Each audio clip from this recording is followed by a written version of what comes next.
Buenos días, muchísimas gracias por acompañarnos en un nuevo episodio de Yura, Derecho en Plural, en la radio de la Universidad Andina Simón Bolívar. Antes de comenzar con nuestro invitado, quiero comentarles de este libro de John Gray, Los Nuevos Leviatanes, un libro en que se analiza qué ha pasado cuando el liberalismo cayó en desprestigio y cómo el Estado leviatán de Hobbes ha sido sustituido por los nuevos leviatanes eh, de los estados que quieren ya no solamente limitar el poder del poderoso, ¿verdad?, sino educar las almas. Muy recomendable este libro, especialmente para aquellos que hacen ciencia política o derecho constitucional. No queremos hacerles perder más tiempo, especialmente a nuestro invitado. Vamos a comenzar con el ingeniero Luis Fukunaga, que está usted en pantalla, ustedes lo pueden ver. Luis es un destacado ingeniero peruano, es el representante en Perú de la DRBF, la Dispute Resolution Board Foundation. Es un ingeniero especializado en contratos FIDIC, en contratos NEC, en alianzas públicas privadas y, por supuesto, en juntas de disputas. Así que, Luis, bienvenido, muchísimas gracias por acompañarnos. Esto es un programa que está orientado especialmente a los abogados, pero tenemos mucho interés en conocer estos nuevos cruces, ¿verdad? Especialmente con la serie de reformas que se han hecho a la ley ecuatoriana de contratación pública y a un auge esperado en las obras de infraestructura. Luis, bienvenido, muchas gracias. Si te parece, empecemos. ¿Qué es esto de las juntas de disputas? Ok, muchas gracias Juan Carlos, muy grata la oportunidad de compartir este espacio contigo y pues encantado de poder conversar sobre estos espacios en los cuales justamente, digamos, se cruzan el derecho con la ingeniería, particularmente con el mundo de la construcción. Bueno, sobre las juntas de resolución de disputas, en Perú, desde hace, podríamos decir, aproximadamente unos 6, 8 años, se especificó dentro de la ley de contrataciones peruana una figura contractual denominada juntas de resolución de disputa, que está, digamos, inspirada en los mecanismos internacionalmente conocidos como dispute boards. En particular, en Perú se ha en el fondo, digamos, seguido esa esencia de los dispute boards, teniendo alcances referidos a dos grandes espacios, ¿no? Todo lo que es la prevención de disputas y lo que es la resolución de disputas. Si bien es cierto, se ha acotado de alguna manera el alcance para poder intervenir como junta, podríamos decir que en el fondo es aplicable esta comparación con los dispute boards. Siendo así, además lo que ha marcado eh, un impulso para la utilización de estos mecanismos es que dentro de estas normas se contempló que las juntas debían ser implementadas de forma obligatoria.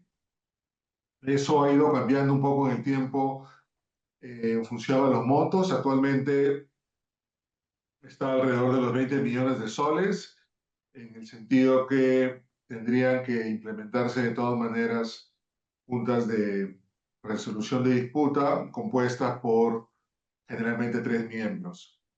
Eh, en en los últimos años se ha venido de alguna manera ajustando las regulaciones en ese sentido.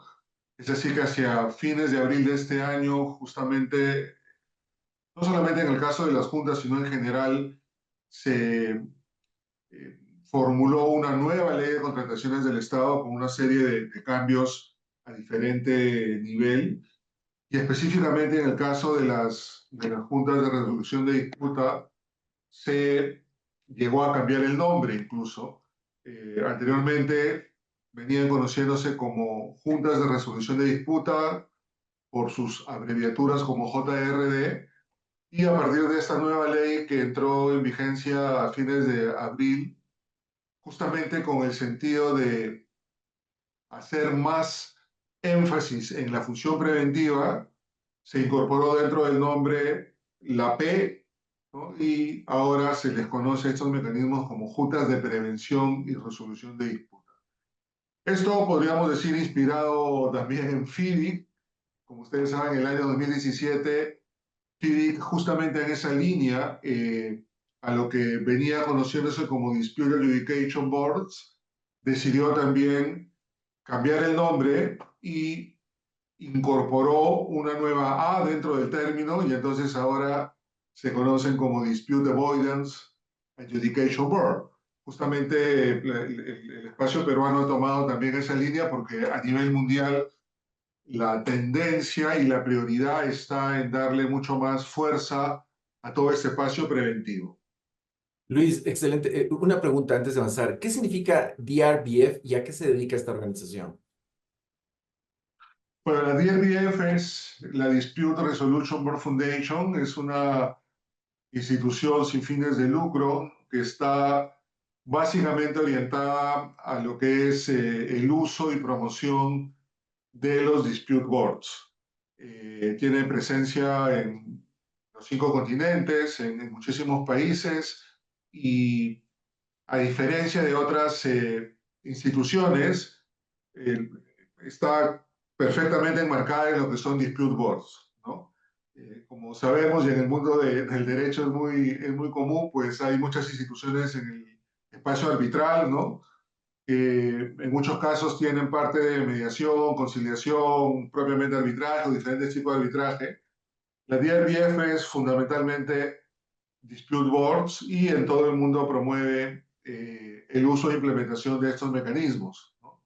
Eh, Recientemente, a nivel organizativo, se creó la región latinoamericana, que dentro de la DRBF eh, se denomina región 4, y agrupa a todos los países de esta parte del mundo, teniéndose una serie de iniciativas que van por la realización de conferencias a nivel de Centroamérica, a nivel de Sudamérica, también con el impulso de todo lo que son jornadas de capacitación, ¿no? Últimamente se viene promoviendo mucho la, eh, el dictado de talleres virtuales acerca de alcances referidos a DIRBF, eventualmente también presenciales, y en general lo que se está buscando como organización es poder soportar, poder apoyar en los diferentes países de la región e instituciones, ¿no es cierto?, en general a los actores que forman parte de este espacio de la ejecución de proyectos de ingeniería y construcción, en la medida de apoyar, de poder promover el uso y la implementación de estos mecanismos que tienen directamente un objetivo referido a eh, lograr que el proyecto se termine cumpliendo los plazos, sobre todo dentro del tiempo que se tiene previsto. Excelente. Bueno, de hecho, la DRBF tiene un convenio con la Universidad Andina Simón Bolívar, por el cual los estudiantes que siguen la maestría de arbitraje, negociación y dispute board, pero ahora tienen un certificado de la DRBF. Luis, mencionaste otra organización, FIDIC. ¿Qué es FIDIC?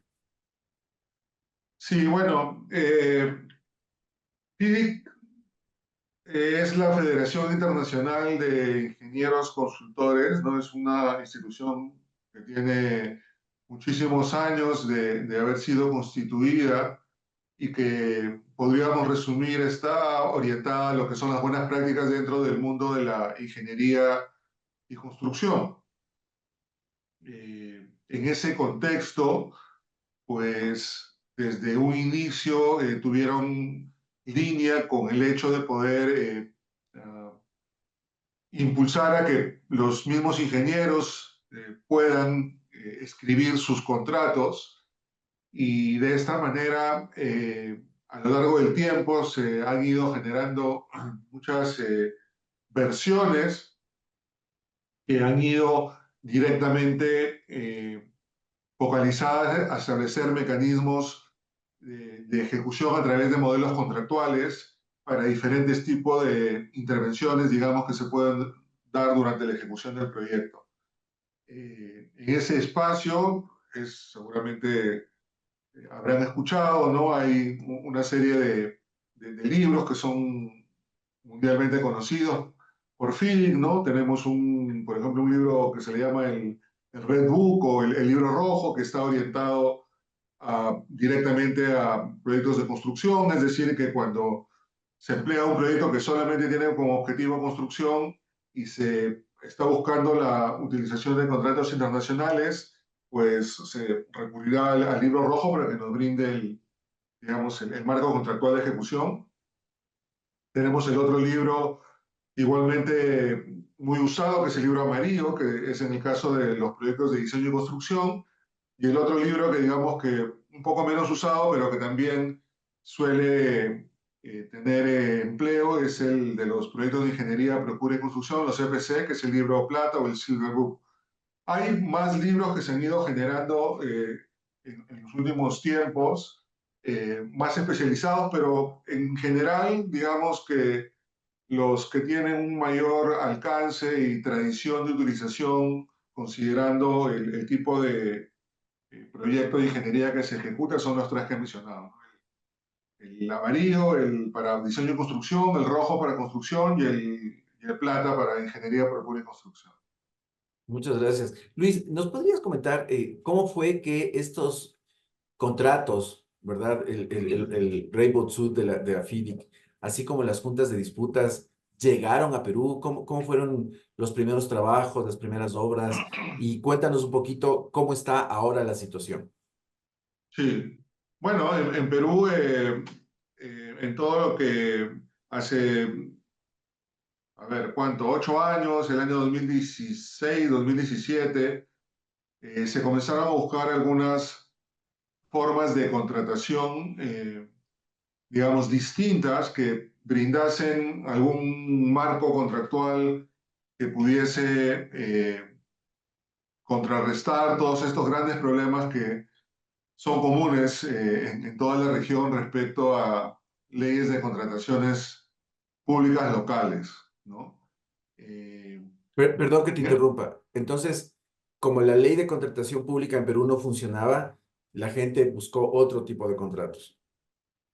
de alguna manera se buscaron espacios distintos, ¿no? En los cuales pueda haber alguna oportunidad de ejecutar sobre todo grandes proyectos.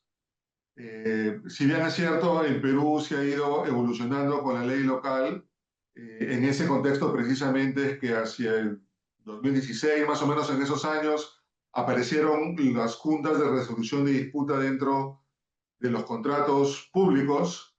Ciertamente, la JRD era una figura igual que respondía al alcance de la ley de contratación pública, ¿no es cierto? Y todo el sistema en sí, como sabemos, de contratación pública, que no solamente depende de un mecanismo específico, en este caso de solución de controversias, sino en general, pues hay muchos espacios de poder mejorar y la experiencia en la ejecución y eso pasa hasta ahora, ¿no? Nos lleva a estadísticas muy relevantes en términos de la cantidad de proyectos paralizados y la cantidad de dinero involucrado en estos proyectos que hacen que en muchos casos, pues, lamentablemente la infraestructura planeada no se llegue a culminar justamente por problemas que están vinculados a la gestión del contrato. Si hacemos algún comentario específico en ese sentido. Acá, por ejemplo, la Contraloría General de la República realiza evaluaciones periódicas y en la última publicación que tenía de hace algunos meses hablaba de más de 2.000 proyectos parados por, digamos, cerca de 10.000 millones de dólares, ¿no? Que están vinculados a una serie de aspectos, pero si vemos las causas, una gran parte de las causas están vinculadas de alguna manera con contratos, controversias, ¿no?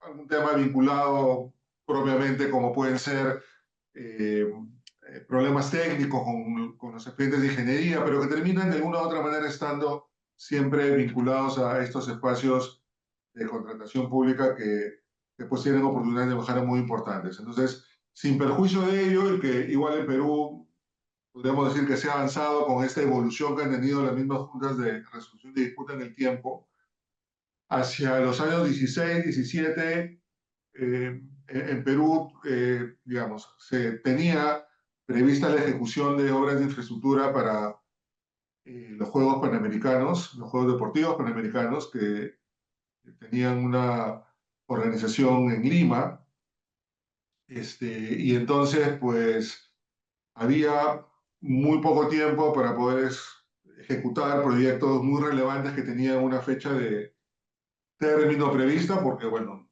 tenían que comenzar los juegos, ¿no? Entonces, de alguna u otra manera, eso generó la posibilidad de que probablemente tengan, ¿no? Dentro del mismo Estado que finalmente toma las decisiones, alguna posibilidad de tomar alguna decisión que suponga alguna forma distinta de ejecutar las obras. Y así aparecieron los contratos gobierno a gobierno, ¿no? Y entonces, en este contexto, lo que pasó fue que el gobierno peruano decidió hacer un concurso entre gobiernos extranjeros para poder seleccionar un gobierno que brindara asistencia técnica para la ejecución de este proyecto de los Juegos Panamericanos. Eh, es así que se convocó a una licitación pública internacional para lo que se conoce como Project Management Office, es también PMO, que es un nombre que también ha pegado mucho y está muy de moda en muchos lados actualmente. Y entonces, en ese contexto, el gobierno que ganó la licitación fue el Reino Unido, quien se comprometió a través de ese contrato a hacer la implementación de esta PMO para la ejecución de las obras de los Juegos Panamericanos. Entonces, dentro de estos, digamos, alcances de ejecución de los contratos gobierno-gobierno y de la PMO, suponía que el gobierno ganador, con empresas expertas de su país, líderes en el mundo, puedan llegar a conformar esta PMO, ¿cierto? Y así es que se conformó un equipo de la PMO liderado por una empresa inglesa de nombre Mace, ¿no es cierto? Y con, si no me equivoco, eran Glitz y Arup, las otras dos empresas que conformaron este primer equipo de empresas inglesas que a través de ese contrato gobierno a gobierno constituyeron la Project Management Office, cuyo objetivo, como he mencionado, estaba directamente vinculado a la gestión de todo este proyecto de los Juegos Panamericanos de Lima. En esa línea, se llegó a implementar la PMO y además dentro del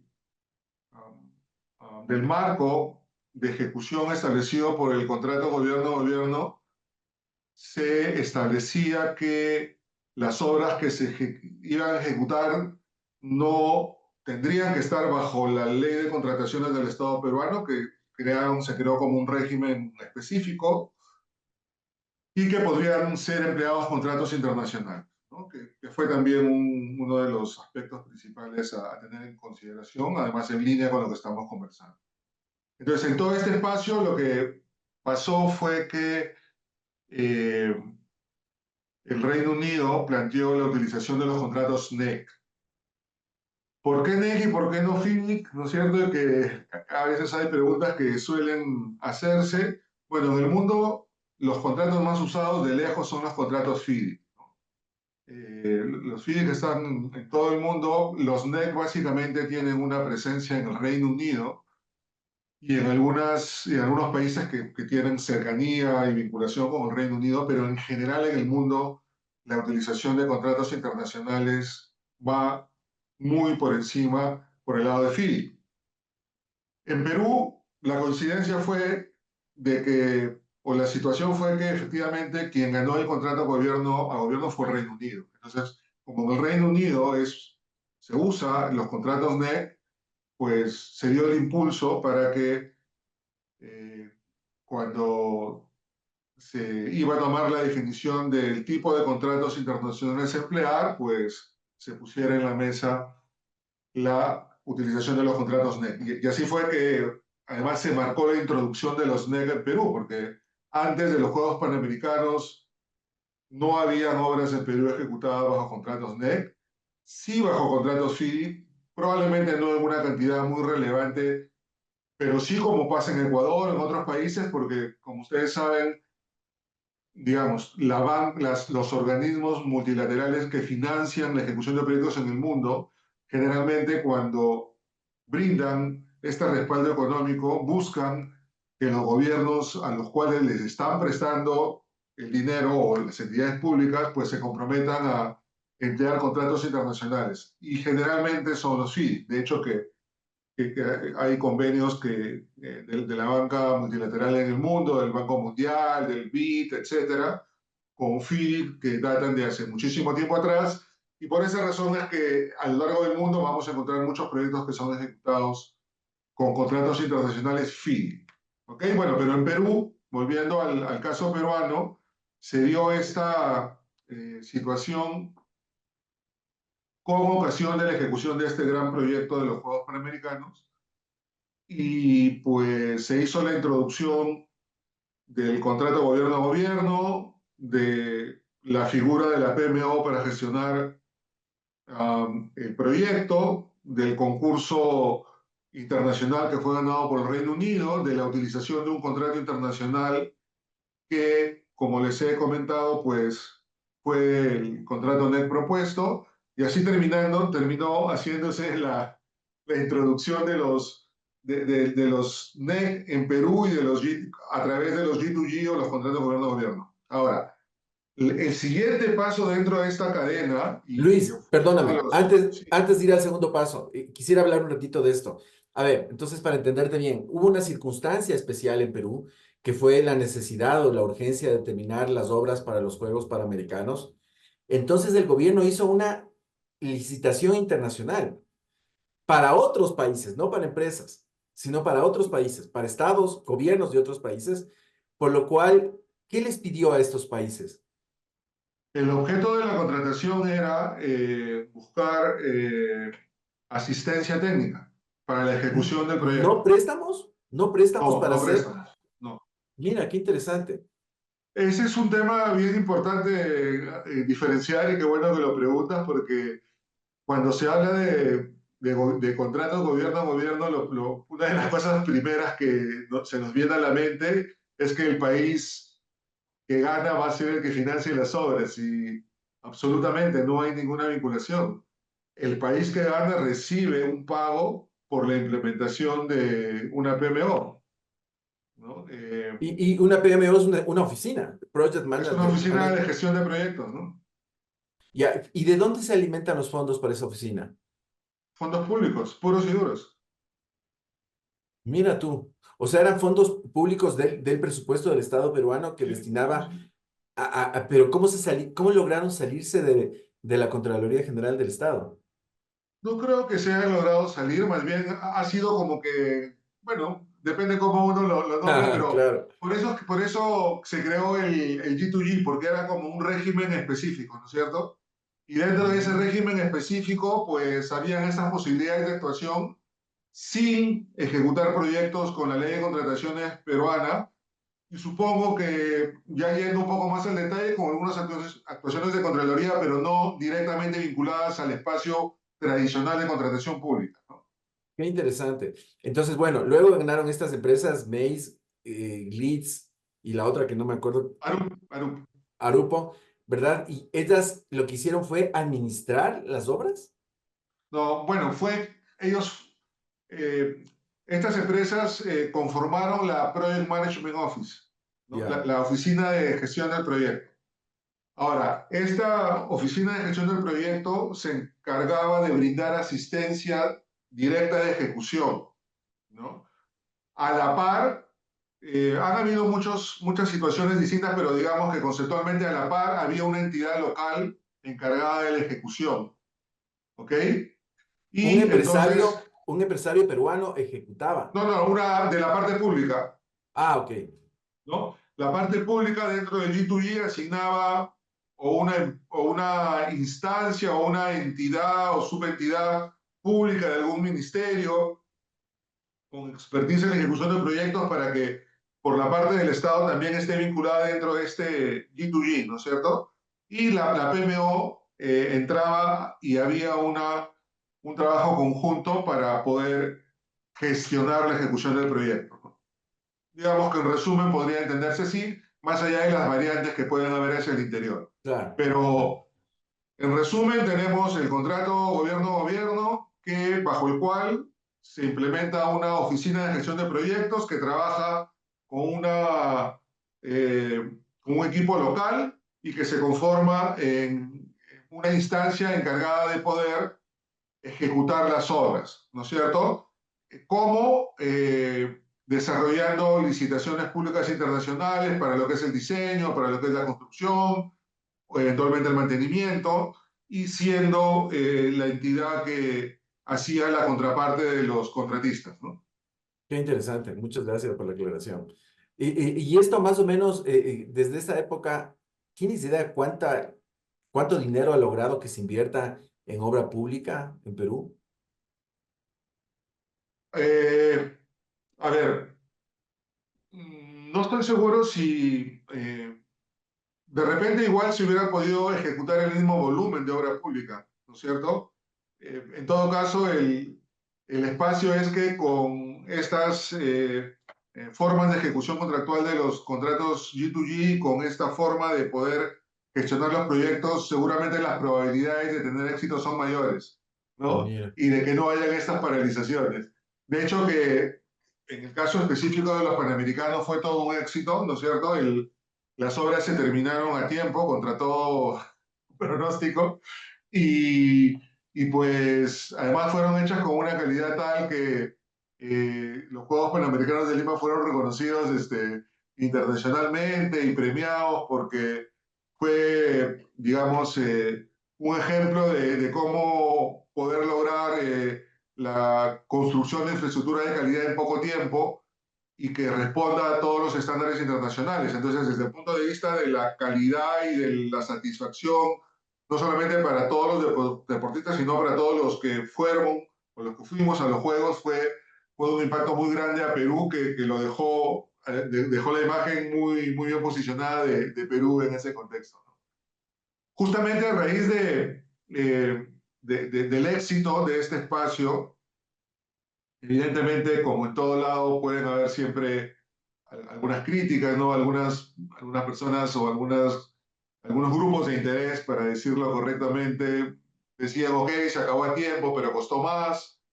Bueno, seguramente pudo costar un poco más, un poco menos, pero en general se cumplió el objetivo, ¿no es cierto? Y el valor agregado y el resultado fue muy bueno.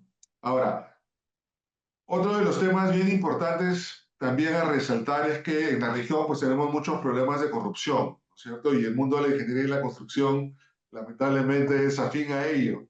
Y hemos tenido ejemplos recientes de problemas que nos han movido en todos los países de la región, ¿no? Entonces, igualmente, el hecho de poder tener este espacio de un involucramiento de un gobierno de primer mundo, digamos, experto en la materia, genera también alguna situación de menos exposición a problemas de corrupción, ¿no?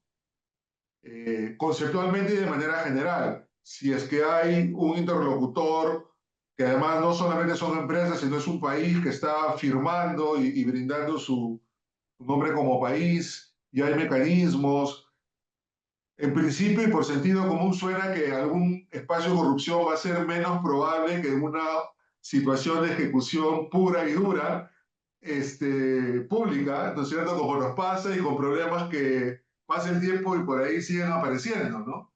Entonces, desde ese lado también podría ofrecer alguna posibilidad de tener proyectos que tengan menos riesgos desde ese lado. Nada es perfecto, siempre pueden haber cosas, pero es importante hacer notar estas características y ecosistemas, digamos, que se pueden conformar y que van en un sentido que juega, eh, digamos, más en el sentido de que todos queremos para la ejecución de los proyectos, ¿no? Claro, claro, excelente, muchas gracias. Entonces, esto pasó con los NEC. ¿Y con los FIDIC? ¿Qué ha estado pasando en Perú con los FIDIC?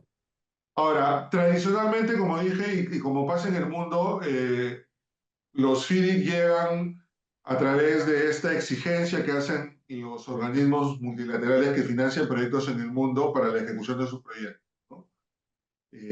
Como nos pasa en Ecuador, en Perú, viene el BID o viene el Banco Mundial y dicen, ok, ministerio tal o municipalidad tal, quieres apoyo para la ejecución de un proyecto relevante, ok, pero para poder ejecutarlo, ¿no es cierto?, necesitamos nosotros contar con un marco contractual que ofrezca una probabilidad mayor de éxito, que es que las leyes locales Mm, que tienen muchos problemas. Y entonces, ok, ya, vemos la forma de brindarte los fondos, pero usa un contrato FIDIC. Entonces, eso es la explicación, digamos, más sencilla de por qué los FIDIC tradicionalmente están en muchos lados en el mundo desde hace mucho tiempo.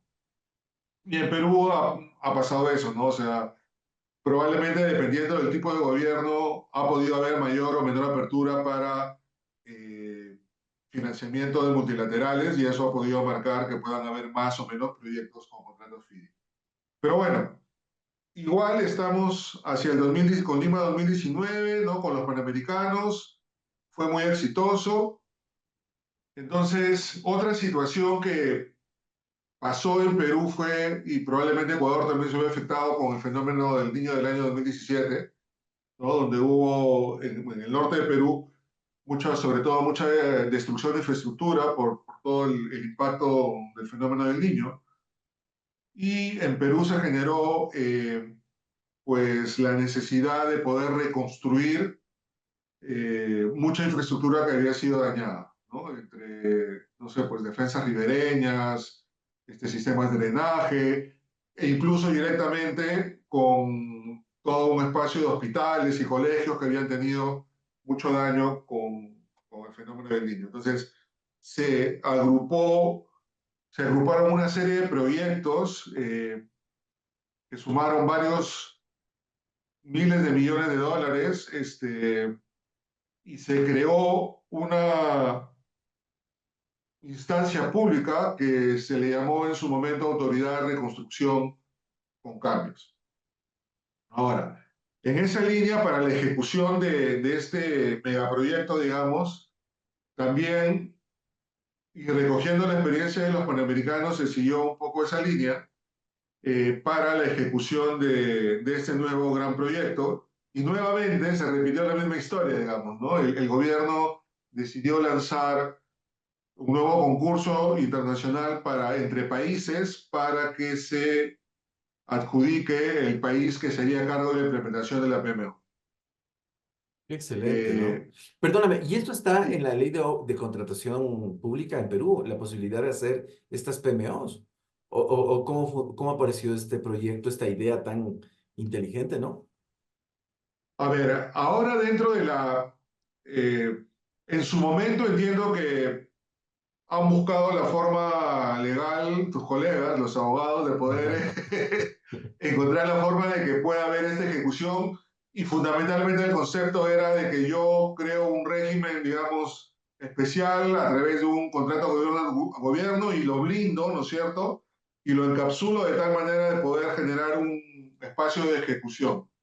Eh, y que sea compatible de alguna u otra manera, seguramente con la ley de contrataciones. Ahora, lo que ha pasado es que eh, digamos que la última nueva ley de contrataciones en Perú, que comentaba, se ha comenzado ha entrado en vigencia en abril de este año, ya directamente la ley misma de contrataciones públicas, de manera explícita, si lo queremos ver así, supone la posibilidad de que pueda ser implementada una PMO y que puedan ser usados contratos internacionales y no se requiere para ello crear un régimen especial, Ok, ¿no? Entonces, si lo vemos de esa manera, digamos que ahora ya directamente incluso no habría alguna complicación de crear un régimen específico, porque como se ha cambiado y si ha tenido una apertura mayor, podría ser que haya una ejecución en el marco misma de la ley de contrataciones. Qué Eh, bien. Ese es de alguna manera el norte que se estaba buscando y que precisamente está en línea porque en muchos casos se decía justamente, ¿no? Oye, si al final hemos tenido que crear un régimen especial, pero si ha tenido éxito, ¿por qué no lo recogemos y lo ponemos en la ley? ¿No es cierto? Para no seguir creando, bueno, siempre hay opiniones de todos lados, pero hay algún espacio que en esa línea se ha podido desarrollar y por eso es que ya se puede hacer una previsión directa en el marco de la ley local. Ahora, entiendo que igualmente si se quiere y se toma una decisión de hacer un contrato gobierno a gobierno, igual se puede seguir haciendo. Claro. O sea, no es que sean cosas excluyentes, sino son como que alternativas de ejecución que podrían también ser implementadas. Y de hecho que hay algunas proyecciones para que se puedan concretar otros eh, contratos gobierno a gobierno también en el futuro cercano. Porque Perú es famoso por estas mega obras que se han hecho públicas últimamente, ¿no? Tienes el puerto de Chancay, ¿verdad? Y tú me hablas de algunas obras adicionales. Una que atraviesa todo Perú, ¿verdad? Me imagino que va de la costa, trepa a los Andes y baja a Sí, Brasil. sí, sí, justo, a ver, te hago la línea rapidito para poder marcar un poquito la referencia. Estamos hacia el 2019 con los Panamericanos, G2G, PMO, contratos NEC. A su vez, que creo que no lo mencioné, los NEC abrieron la posibilidad de hacer obras con dispute boards a través del reglamento de la Cámara Internacional y entonces ahí tenemos toda la cadena completa, ¿no es cierto? Luego de la experiencia de los Panamericanos, seguimos con los G2G. En este caso, estamos hablando de 2020 más o menos, y se creó un nuevo contrato, se licitó un nuevo contrato gobierno a gobierno para la ejecución de las obras debido a los impactos por el fenómeno del niño del año 2017. Ganó nuevamente el Reino Unido el concurso. Obviamente, al ser así, siguieron los NEC, ¿no es cierto? Claro. Y siguieron los dispute board con las reglas ICC. Y siguió avanzando el tiempo, 2020, 2021, se volvió a replicar el modelo con un paquete de 75 escuelas que eran reconstrucción o construcción nuevas de escuelas de instituciones educativas. Nuevamente ganó el Reino Unido, pero esta vez con Finlandia, lo cual se pueden asociar, así como se empresas, las empresas con consorcios. Y nuevamente se siguió con los NEC y con los Dispute con reglas ICC, 2021-2022. Ahí apareció otro G2G con el Aeropuerto Internacional de Chinchero, en Cusco. Se hizo un G2G, ganó la República de Corea, y Corea igual implementó su PMO y trajo los contratos FIDIC, ¿no es cierto? Porque evidentemente eran mucho más afines al mundo FIDIC. Luego se siguieron licitando algunas cosas, hubieron algunos hospitales que se agruparon en un nuevo G2G que ganó Francia. Francia montó su PMO, trajo FIDIC también. Qué exitoso, ¿no? Y luego llegamos al proyecto que tú mencionabas, ¿no es cierto? 2021, 2022 también más o menos, porque hubieron varios que fueron paralelos, que es el proyecto se llama la nueva carretera central en Perú, la carretera Daniel Alcides Carrión. Es un proyecto, dicen que va a ser la carretera de alta montaña más grande de Latinoamérica. Es un proyecto de, a ver, 6.000 millones de dólares o un poco más, que va a tener muchísimos kilómetros de túneles, me parece como 130 kilómetros de túneles, viaductos elevados, y es una autopista que va de la costa, parte de Lima, digamos, hacia el interior de Perú. Y bueno, eh, tiene ese orden de magnitud. Ese G2G, que ese gobierno lo ganó Francia también. Y Francia viene implementando igual las obras con contrato FIDIC, ¿no? Entonces, se están haciendo ahora estudios de ingeniería, se han lanzado algunos paquetes y probablemente el momento pico de construcción podría ser todavía que de repente sea hacia el 2026-27, ¿no? Pero se está trabajando muy fuerte en ese contrato gobierno a gobierno y por el peso de la ejecución de las obras, así como en algún momento, años atrás, hubo una gran cantidad de proyectos con NEC, lo que pase en el corto plazo probablemente es que haya una gran cantidad de proyectos con FIDIC, probablemente más FIDIC que NEC, porque cuando esté en ejecución esta mega obra, todos son contratos FIDIC, ¿no? Claro. Y los NEC están un poquito, digamos, hay obras que ya se están cerrando, por ahí pueden haber otros contratos gobierno a gobierno, pero no tienen la magnitud de este gran megaproyecto de la carretera central. Es eso, estamos en eso ahora, ¿no? Esos son los contratos principales que se están ejecutando a través de contratos gobierno a gobierno, y que ya sea NEC o FIDIC, finalmente, para la ejecución de sus diversas prestaciones de ingeniería y construcción, recogen el empleo de los dispute boards. Excelente, muchas gracias. Cambiamos un poquito de tema, pero no tanto. ¿Y qué pasa con las APPs de Perú, con las alianzas público-privadas? En un momento tuvieron muchísimo éxito, ¿verdad? ¿Se ha mantenido ese éxito?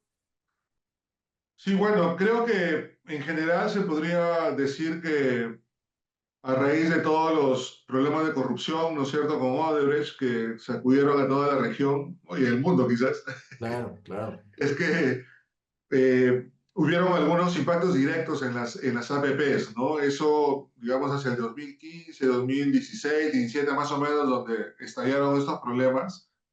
Porque, bueno, en Perú las empresas brasileñas tenían eh, a cargo las principales, podríamos decir, las principales concesionarias, ¿no? Sobre todo de carreteras.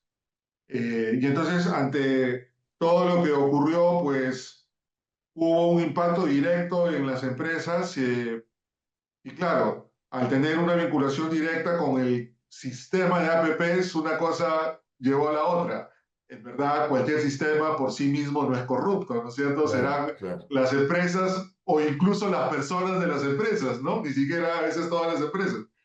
Pero bueno, es el contexto en el cual pasan las cosas y pues de alguna u otra manera, y con todo este espacio político además que se crea en torno a este tipo de problemas, eh, probablemente se pueda decir que hubo una eh, pérdida de continuidad de toda esta tendencia, ¿no es cierto?, que iba por muy buen camino respecto a las concesiones en Perú. Y entonces, sin duda, se vio impactado el modelo de las concesiones, eh, que había venido siendo el modelo que tenía, digamos, más éxito, eh, probablemente 2010, 2015. Y entonces en esa coyuntura también es que cuando nacen los contratos gobierno a gobierno, también está en un espacio en el cual las mismas concesiones, aunque claro, no necesariamente es el mismo tipo de obras, pero en el sistema y en el espacio había vacíos respecto a encontrar alguna forma para seguir ejecutando proyectos, ¿no? Podría ser que en ese espacio también otras ideas se han podido tomar más fuerza, como de los G2G. Ahora, específicamente en las concesiones, en los últimos años, de alguna manera se ha buscado retomar eh, esa experiencia que se ha ganado a lo largo de algunas décadas ya. Y ciertamente el año pasado hubieron algunas adjudicaciones muy importantes después de muchos años. Por ejemplo, se entregó en concesión lo que se conoce como anillo vial periférico en la ciudad de Lima, que si no me equivoco es una inversión de varios miles de millones de dólares. También se entregó en concesión algunos proyectos de menor envergadura, pero que, por ejemplo, teníamos un ferrocarril, un tramo de un ferrocarril relevante, y algunos proyectos de menor envergadura, pero que de todas maneras marcaban como una tendencia de recuperación. y este año también se tienen previsto realizar algunas adjudicaciones relevantes de plantas de tratamiento, carreteras, que pueden marcar de alguna u otra manera como que nuevamente se puede ir retomando y capitalizando esa experiencia que se ha tenido acá.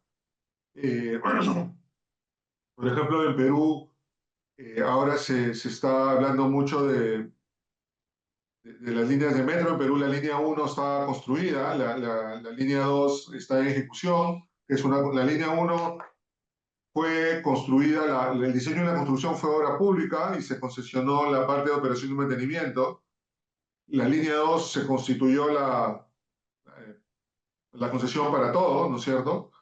Para todas las prestaciones, y la línea 3 y la línea 4, que son las siguientes que están en cartera desde hace algún tiempo, justamente se está discutiendo la forma de poder ejecutar. Hay gente que quiere seguir usando los G2G, pero claro, la diferencia es que los G2G al final termina siendo igual dinero público puro y duro, ¿no es cierto? En las APP sí pues hay una suerte de Claro. compartir financiamiento público-privado. Ahora hay algunos espacios que dicen que podrían madurarse respecto a que se puedan ejecutar estas obras como un híbrido, ¿no es cierto? Que puedan tener de repente una parte G2G, una parte APPs. Hay grupos que impulsan muchísimo las APPs y dicen que los gobiernos deben dejarse de lado.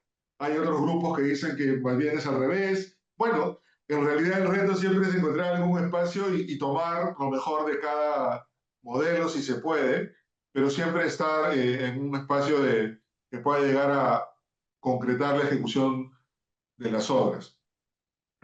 Ahora, está pasando en Perú también que justamente en estas concesiones, sobre todo de carreteras, que se dieron de manera importante, diríamos, entre los años, no sé, alrededor del año 2002, 2005, 2007, por ahí, ya van pasando, el tiempo pasa muy rápido y pasan los 20 años, los 25 años de concesión, entonces tienen que revertir. Pues hay todo un esfuerzo que se está haciendo de negociaciones.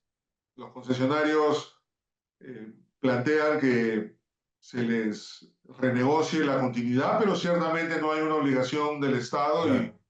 y si el Estado lo determina, puede hacer la continuidad, puede hacer un nuevo concurso, puede cambiar de modelo y ya no seguir con concesiones, pero se está dando, estamos llegando a los años en los cuales ya importantes concesiones de carreteras están comenzando a terminar su periodo de 25 años y se entra en este nuevo gran espacio de lo que sería la continuidad o no, que supone también, digamos, unos años en los cuales va a ser muy movido estas negociaciones que pueden trazarse sobre concesiones que ya cumplen su periodo inicial concesionado, ¿no? Gracias, Luis. Conversamos de algún momento desde fuera. Uno ve que la estabilidad política peruana no es de las mejores, ¿verdad? Creo que hay algunos presidentes que están en la cárcel, otros se han suicidado, Muchos. ¿verdad? ¿Cómo lo hacen? ¿Por qué? ¿Cómo es posible que la vida política no interfiera de manera sustancial en la inversión, ¿verdad? Para beneficio de los ciudadanos, porque aquí en Ecuador hay crisis política y se para todo. ¿Qué hicieron los peruanos? ¿Qué hicieron diferente? Bueno, es un comentario que suele hacerse, lo he escuchado en muchas oportunidades. Pueden ensayarse probablemente una serie de argumentos, ¿no? Uno de los más, de repente, aplicables sería que instituciones como el Banco Central de Reserva tienen una autonomía bastante importante, ¿no? Y donde de alguna u otra manera eso marca una línea en la cual, más allá de todos los ruidos políticos que pueda haber o los cambios de gobernantes, esa política económica respaldada por el Banco Central de Reserva pueda tener una línea base que soporte, digamos, los vaivenes o las volatilidades que se generan por la parte política y no se siga la misma onda expansiva, sino de alguna manera haya una barrera para poder mantener todo ese espacio lejos de, o por lo menos no con la misma volatilidad de los problemas propiamente políticos, ¿no? Eh, por lo demás, ¿no es cierto? En general, a veces también hay mucho ruido que pueden hacerse, sobre todo en épocas electorales. Claro, Va a depender mucho del caso, probablemente sea muy complicado establecer una regla general, ¿no? Pero termina pasando también que a veces en la época electoral hay discursos que son mucho más radicales, ¿no? Porque son los que podrían tener alguna posibilidad de repente electoral mayor, pero cuando pasan a la parte ya de el gobierno, no necesariamente tienen esa misma visión o extremista o que comprometa o que pretenda hacer 180 grados con lo que de alguna manera tiene cierta estabilidad, ¿no? Hay situaciones que pueden también desde ese lado leerse. Parece complicado poder establecer un diagnóstico muy cercano, pero sin duda hay factores o señales que uno puede comentar y matizar, ¿no? gracias Luis. Se nos acaba el tiempo, pero quisiera hacerte la última pregunta. Mira, es una pregunta práctica. En Ecuador, como te he comentado, desde marzo del año pasado, en todo contrato de construcción son obligatorias las juntas de disputas. Pero hay un problema práctico y es que no tenemos el suficiente número de funcionarios o ingenieros o abogados entrenados en juntas de disputas, ¿verdad? ¿Cómo hizo Perú? ¿Cómo hizo Perú al principio, verdad? Porque, claro, ustedes tuvieron una explosión de juntas de disputas. ¿Cómo hicieron para lograr tener todo este grupo de funcionarios públicos, ingenieros, abogados? ¿Recibieron capacitación del exterior? ¿Recibieron integrantes de las juntas de disputas del exterior para que participen de forma mixta con los nacionales? ¿Cuál fue el camino que tomó Perú? Bueno, es una muy buena pregunta. De hecho, que a pesar del tiempo que ha pasado en Perú y de lo que se ha podido ir generando y fortaleciendo en Perú, tenemos un gran reto que justamente va en todo este espacio de capacitación y entrenamiento, ¿no? Si vemos el lado de los dispute boards por un momento, sí, lo que ha pasado es que hubo una participación de más expertos internacionales, por ejemplo, en los Panamericanos, en los primeros dispute boards, hubieron algunas personas que tenían experiencia en la región, en otros lados del mundo, que hablaban español, y que pudieron ser llamados y convocados para conformar paneles con algunos peruanos, ¿no es cierto? Y se fue generando cierta base. Cuando han venido los siguientes contratos de dispute board, ha ido pasando también lo mismo, ¿no es cierto? Y poco a poco, al haberse identificado un nuevo espacio de desarrollo profesional que de alguna u otra manera antes no tenía esa posibilidad de dedicarse a estos espacios, ha ido pasando que profesionales se han podido interesar en la materia y han ido entrando primero en compañía de algunos internacionales o a la vez con un esfuerzo muy grande de capacitación local y extranjero, que ha permitido ir conformándose cierta línea base, aunque igualmente es bastante reducida, ¿no es cierto? En el caso de las juntas en Perú son institucionales, o sea, todas las JRE están administradas por centros de administración de juntas de resolución de disputa, que generalmente están vinculadas a los tradicionales centros de arbitraje. Pues se ha generado también todo un espacio de capacitación y de entrenamiento muy fuerte, ¿no? De hecho, que desde hace ya una buena cantidad de años hay muchísimos cursos y programas que se ofrecen de manera permanente y son muy demandados porque hay un espacio creciente de profesionales que se acercan y que se interesan por seguir o diversificar su carrera profesional dentro de las juntas como adjudicadores o dispute board dentro de los proyectos que los tengan. Pero bueno, es un factor clave de éxito y es una situación que sin duda va a marcar el que pueda ser exitoso o no una herramienta, porque evidentemente si no tenemos personas calificadas, Ah, por más que el sistema sea bueno, no funciona. Claro, claro. Muchísimas gracias, Luis. Tal vez unas palabras finales, mi estimado Luis. No, bueno, muchísimas gracias, Juan Carlos, por este espacio para poder conversar. Realmente es un rato intercambiar opiniones, experiencias, ¿no es cierto?, que puedan servir de reflexión, de ayuda, en este caso para proyectos que se puedan estar ejecutando en Ecuador y pues por mi lado encantado de poder conversar y ayudar en lo que se pueda respecto a este apasionante mundo del derecho a la construcción, vamos a decir. Este cruce. Muchísimas gracias, Luis. Este ha sido Luis Fukunaga, representante país para Perú de la Dispute Solution Road Relation. Muchísimas gracias.